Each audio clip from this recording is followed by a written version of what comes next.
As you know, Sunday marked 1 year since the first case of COVID-19 in our state.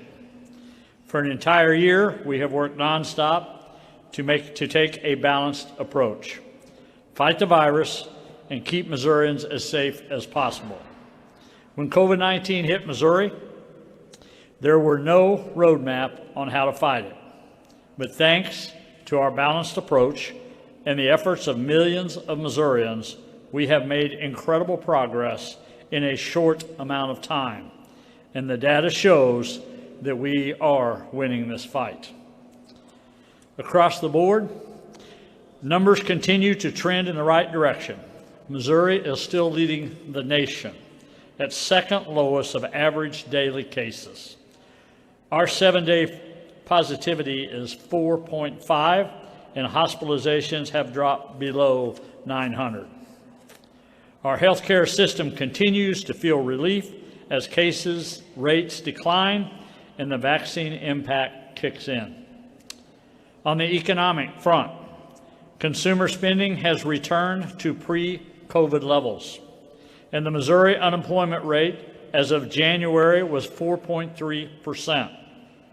Missouri also remains among the top states for total economic recovery, with 70% of jobs recovered.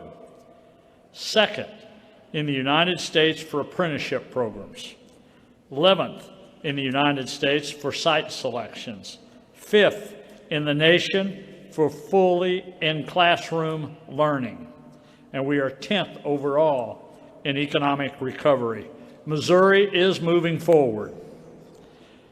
We are encouraged not only by declining virus activity, but also by increasing vaccine progress.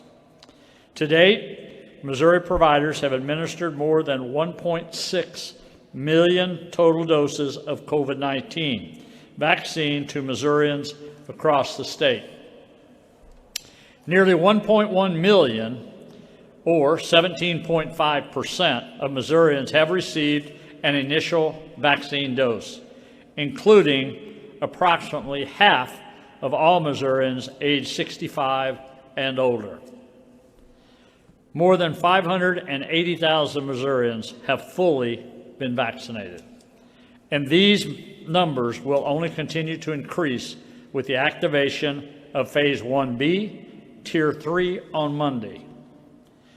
When we announced the activation of Tier 3, we also said that we expected to activate Phase 2 within 45 days of March the 15th.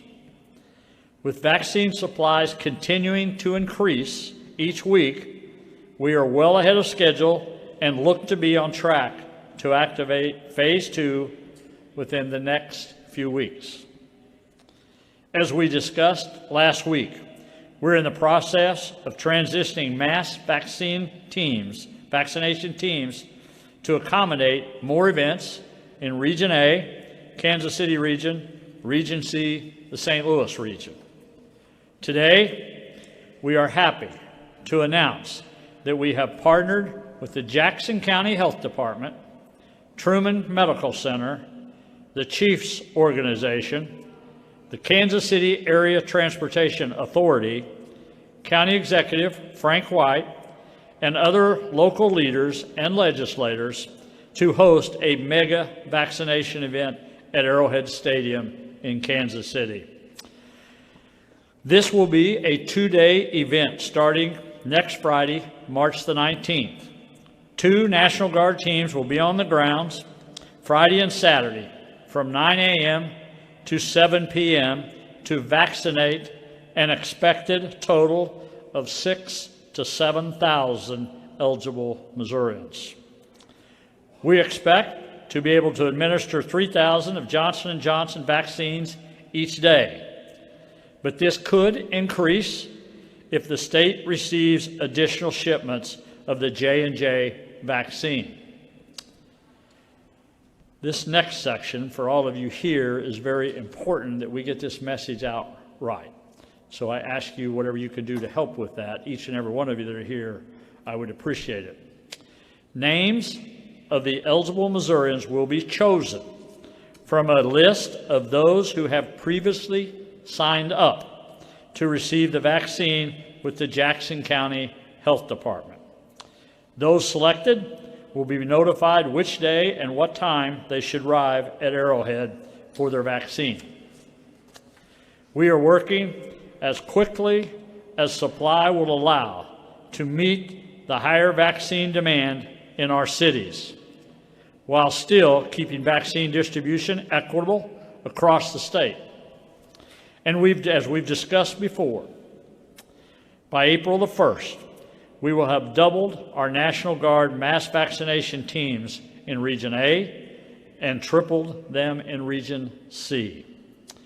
This all along has been the plan that we have initiated in October and knew that these adjustments will be coming as supply and demand would dictate. We have also begun planning a similar mega vaccination event in the St. Louis area. More details will be announced once we have confirmed that location. In the meantime, the state will be hosting 2 regular mass vaccination events in Region C next week. One in North St. Louis County, one in St. Charles, along with our targeted vaccination teams in St. Louis and Kansas City.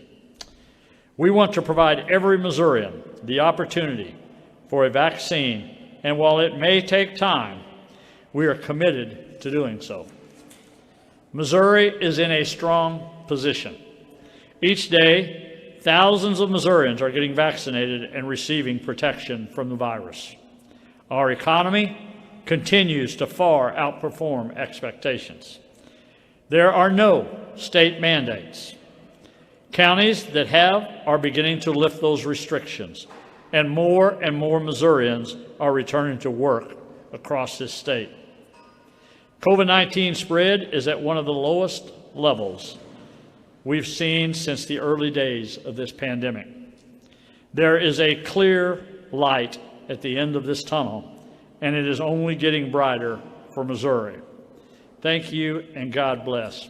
I have a guest here today that I want to say that was part of helping coordinate the Kansas City event, representing her district, and I also want to make sure that a lot of the legislators help with that, to be able to help put this together, to help with us, put the pieces together for transportation, for getting people at this site. And I'm going to have her come up, I'm going to have the senator come up here just in a few minutes to say a few words about the Kansas City vaccinating site.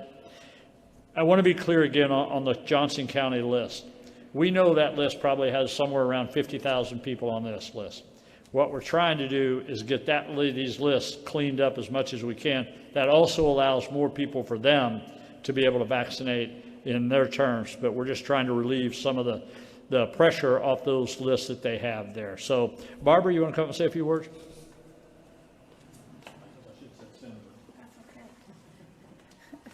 That's okay, Governor.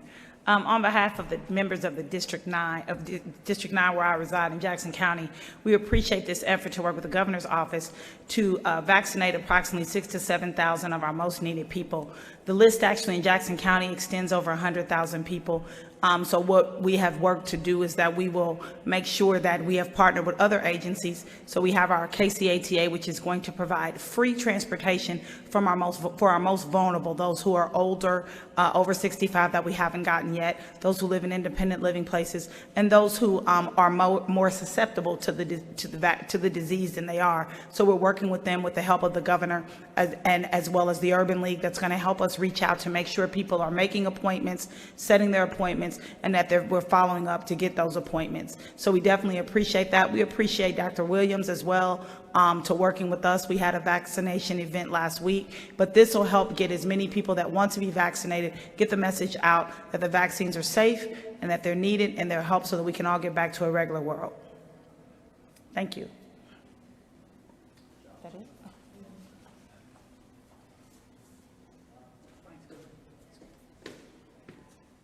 Thanks, everybody. I went with the Cardinals today because I was with the Royals last week, but we're going with the Cardinals today. And, you know, the governor is an incredibly appreciative person, and I kind of try to model my behavior after his and being appreciative. And so I just want to add to the senator, she and I spent Saturday together, and she took me over to Morning Star Missionary Baptist Church with Reverend Miles, and with Swope and the team there, and we were there and actually vaccinated some people. She looked over my shoulder, made sure I was doing it right. But it's just amazing last Saturday. What a glorious day, and just can't thank everybody in the Kansas City community. Again, a fun part of my job is thanking people, and I did a long interview last night. The reporter was doing a very thoughtful article comparing California to Missouri, in which our outcomes have been actually better and very different approaches to the governor's point, and just talking about why that is. And you know, I think, as the governor said, we're second in the country for the fewest number of cases, so it's natural people are asking us questions. But I always come back to, you know, it's the people of Missouri and the leadership the governor has provided in a balanced approach. But I just did a videotape with a very special colleague that the governor and I are very fond of. He inspires me every day. Elijah, would you just step up for a little bit and wave to everybody, say, hey, I'm going to take my prerogative. Come on up here, Elijah. March 21st is National Down Syndrome Day, and in my order, I was very, very purposeful in making sure that we vaccinated people who are more vulnerable and their caregivers. And so Elijah and I just did a video, but it is because of people like Elijah who have stepped up and shown leadership that I think Missouri is where it is. Elijah, you want to say anything? Yes, sir. Thank you to Dr. Williams for this opportunity to be here with my boss. It's a great opportunity. And thank you, guys. Elijah has been a real leader and filmed a video today that we'll be showing all over the state. And there are a lot more people just like Elijah who has stepped up.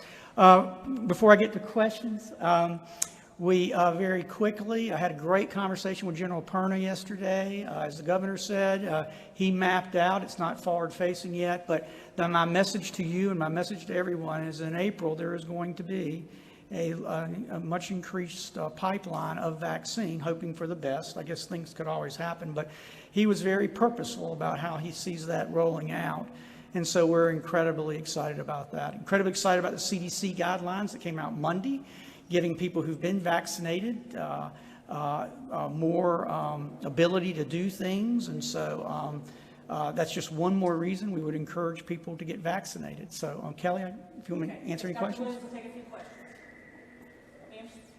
Yeah, do we have a timeline on the Johnson & Johnson doses, and when we'll be getting more of them? Yeah, we do. I'm going to speak generically because I think General Perna didn't want this too forward-facing. But as you know, for the rest of March, we're in a little bit of a transition. But starting on April 1st, he has a very dedicated allocation by a week that he sees coming out. You know that Merck has started to work with Johnson & Johnson to make the vaccine. So I would just tell you that we very much anticipate a very regular, much increased enrollment of the J&J starting the first week of April. Dr. Williams, you just mentioned about the CDC coming out with new guidelines earlier this week. I just kind of want to hear what you have to say as our state health director, so Missourians know. If they get the vaccine, does that mean to take off the mask?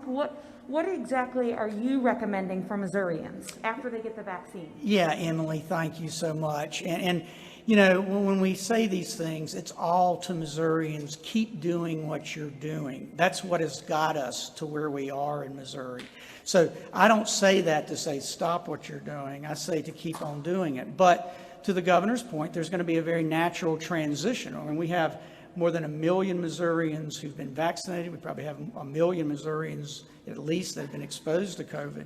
So we're entering a new area. But you know, again, with the new guidelines, 2 weeks after you've been vaccinated with Moderna and Pfizer, and 2 weeks after really 6 weeks after that first injection, you're allowed to go into private settings, and you can be with your family. You don't have to quarantine or isolate after you get the vaccine if you're a close contact. But at this moment in time, especially for this month of March, we just still encourage people to wash their hands, social distance. If you can't social distance, wear a mask, and keep doing those things that have gotten us to where we are. We're incredibly appreciative of that. All right, thank you, Dr. Williams. Thank you, Kelly. Senator Washington will take a few questions.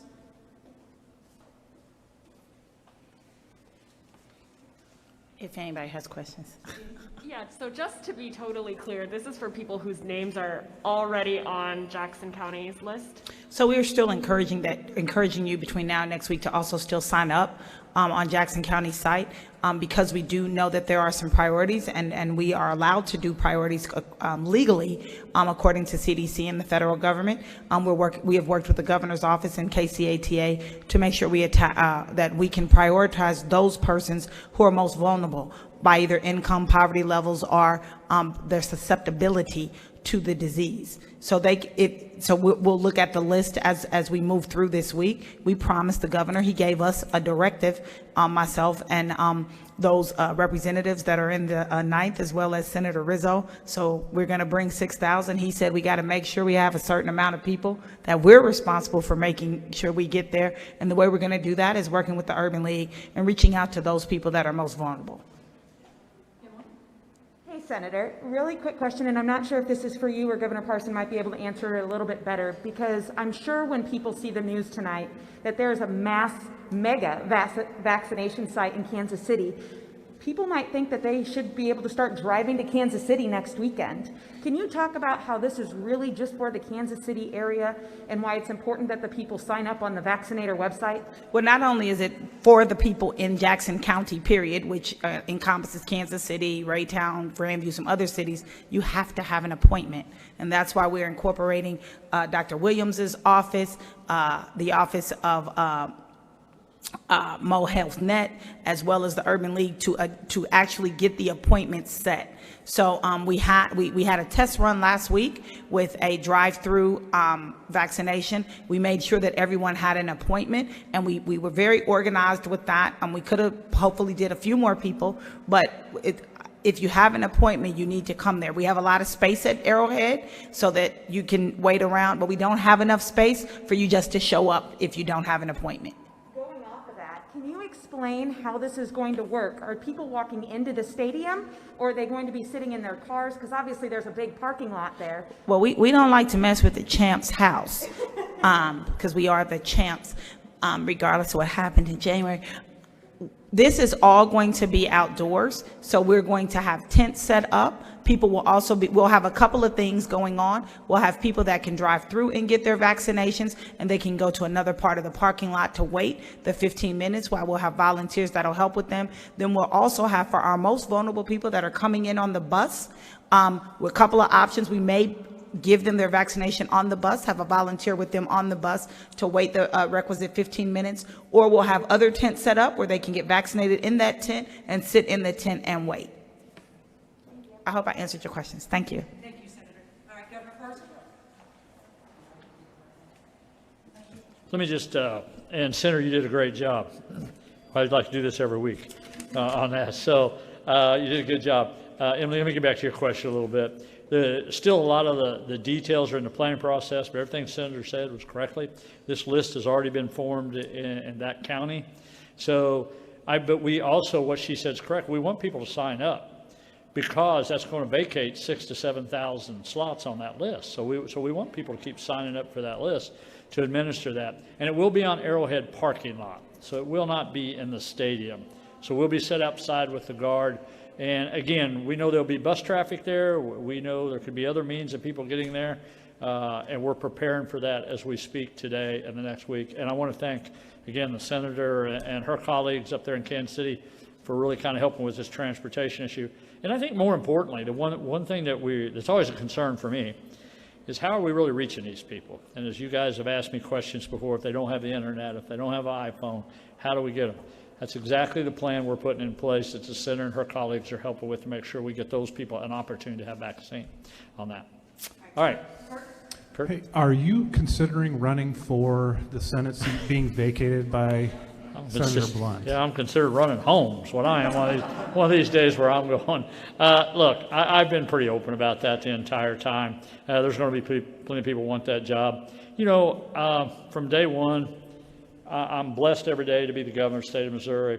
My career will end in this office as a political career. I'm fine. All right. So you got to put up with me for 4 years. Or I got to put up with you. I don't know how that's going to say. Both the Senate and the House passed Wayfair bills today. What would you want from a completed version if it made it to your desk, and why is it important? Well, you know, I don't know what that final version looks like, but I'm just thankful they passed it in some form, some fashion. I've been pretty open about this with the legislators. I said, look, I know the argument always comes in, how do you spend the money, or do you make it revenue neutral, or what do you do with it? I simply want to start making the playing field fair for our Missouri businesses that have to compete with out-of-state businesses. So if they can just enact it, as far as I'd love for it to be in the bank until they figure out exactly how to do it. But I'm just thankful they both passed it, which there's movement on it. And if there's ever a time to do it, it's this year. Governor Parson, I know the state has been allocating percentage-wise on the population. I'm going to try to bear with me through this question here. Okay. As you continue to do that, obviously people in that population number are going to be vaccinated. So is there a point where the state stops sending the amount of doses for a population and instead are for the people that are still on the list? Did that make sense? Yeah, I think what you're saying, as we go through, let's just take rural Missouri. It's always rural urban, so let's get there. So rural Missouri, we know we're going to be able to have a mass vaccinacy sites in the local areas. We're going to be able to do that pretty quickly. So then we're going to take those resources when we feel like we're getting caught up in those areas, or we have that population number that we feel is a pretty good, I guess, a vaccination pattern, then we're going to move them resources to St. Louis, Kansas City. The thing that, I mean, this is what we always got to realize, it's just going to take longer to do Kansas City and St. Louis just because of the volume of the population. Even if the percentages stay, it's just the multitude of people that you got to be able to get that, and the resources are done. It's why we've sent the National Guard up there for the last 30 days to help with that. But yes, but again, I'll just stress to you, we knew that all along. We knew you're going to be able to go to certain counties. Once you've been there, you're not going to go back to those counties. But we know we're going to have to take our resources in St. Louis. Therefore, the mega vaccines, which is going to, and that's exactly what we're doing. So you'll see that. We'll be covering those gaps as much as I can and still be fair about it. As you know, we've been hearing reports of people having to travel a couple hours to get the vaccine, especially from urban areas. I was just wondering, with your adjustments to the distribution plan, is there a time frame for when you'd expect that to stop and people to be able to stay closer to home? Well, we wish that was going on now. I mean, if you stay in those areas, because if you move around, look, we want everybody to get a shot. So if you want to drive 3 hours, we want you to get a shot. But you also have to keep in mind that's vaccine from somewhere else. And as I said, some reporters the other day, so that also, honestly, if you get a lot of people coming from one region going to other region, their percentages actually go up in their regions. If they're going outside, they're getting vaccinations in other parts of the state. They're actually, and that doesn't show up as being vaccinated in those regions. Look, this vaccination plan's working. I get it being frustrating. I get people thinking they're short of vaccine or they want more. We want more vaccine. But the point of it is this is working. We're vaccinating people every day. By the end of this month, I think there's going to be a big shift in where this is at. And if things go according to plan, and if we can start doing 250 to 300,000 doses a week, that's over 1 million people by the end of April. And plus the 1.5 we've already done, and we're figuring somewhere over 50% of the people will take the vaccine. You're getting pretty close to the point where I guess I want to say we'll somewhat be out of the business of this vaccinate, and people are going to be able to go to a pharmacy, a health clinic, or somewhere and get a vaccine. That's the end game of where we're headed. I will take one more question. All right, Governor. All right, thanks a lot. Thanks, everybody. Elijah, congratulations.